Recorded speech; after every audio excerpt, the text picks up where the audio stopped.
আসসালামু আলাইকুম রহমতুল্লাহ। আপনার টাকা, আপনার সম্পদ যদি অসহায়, বেওয়ারিশ, এতিম, মিসকিন, ক্ষুধার্ত মানুষের কাজে না লাগে, আপনার টাকা দিয়ে যদি ক্ষুধার্ত মানুষেরা একবেলা খেতে না পারে, ওই টাকা দিয়ে আপনি কি ব্যস্ত হবেন?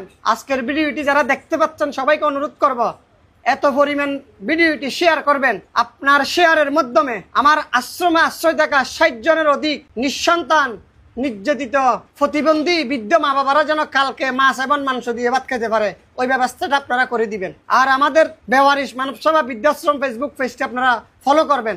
ফলো যদি না করেন, আর কোন হৃদয়বান ব্যক্তি যদি চান আমার আশ্রমে আশ্রয় থাকা অবাগা, নিঃসন্তান, অসহায়, মজলুম মা বাবাদের জন্য একবেলা ভালো খাবারের আয়োজন করবেন, মাছ মাংস দুইটা লাগবে না ভাই। আপনি না হলে একটা মাংস দিবেন, না হলে একটা মাছ দেন। আপনি যদি একটা মুরগির মাংস দিয়ে ডাল আর এক মুঠো ভাতের ব্যবস্থা করতেছেন ৬০ জন মানুষের জন্য, ৪,০০০ টাকা লাগবে।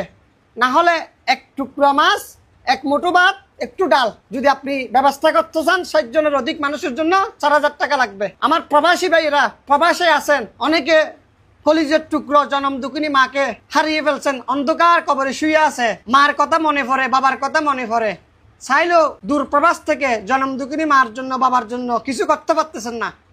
অন্তত আমার এই আশ্রমে আশ্রয় থাকা আপনার মায়ের মতো, আপনার মায়ের বয়সী, আপনার বাবার বয়সী যেই মা বাবারা আছে, তাদের জন্য চাইলে আপনি এক মুঠো ভাতের ব্যবস্থা করতে পারেন। একবেলা ৬০ জন মানুষের জন্য ব্যবস্থা করতে মাত্র ৪,০০০ টাকা। কত টাকা কত জায়গার মধ্যে চলে যায়। আমার এই ক্ষুধার্ত, অসহায়, এই অন্ধ, প্রতিবন্ধী, বেওয়ারিশ, নিঃসন্তান, মজলুম মানুষগুলোর জন্য আপনি একবেলা ভাতের ব্যবস্থা করেন না ভাই। ভিডিওটি বেশি বেশি শেয়ার করবেন, স্টার গিফট করবেন। আপনারা আমাদেরকে যে ভিডিওর মধ্যে স্টারগুলো দিবেন, সেই স্টারগুলো আমাদের অসহায় মা বাবাদের জন্য খরচ করা হবে। আপনারা আর ভিডিওটি শেয়ার করবেন। আসসালামু আলাইকুম রহমতুল্লাহ।